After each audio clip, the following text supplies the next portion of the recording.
রহমান সাহেবকে স্বাধীনতার ঘোষক হিসেবে জানি, বাংলাদেশের সৃষ্টির স্থপতি হিসেবে জানি, কিন্তু শুধু স্বাধীনতার ঘোষক হয়েই তিনি বাংলাদেশে আবির্ভূত হন নাই।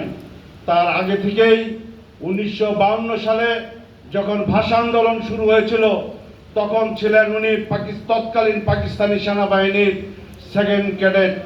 সেই সময় থেকে ভাষা আন্দোলনের পক্ষে, সামরিক বাহিনীর পক্ষে এবং পূর্ব পাকিস্তানের পক্ষে তখন থেকেই তিনি চাকরিরত অবস্থাতেই বাংলাদেশের পক্ষে, স্বাধীনতার পক্ষে শব্দ লালন করতেন।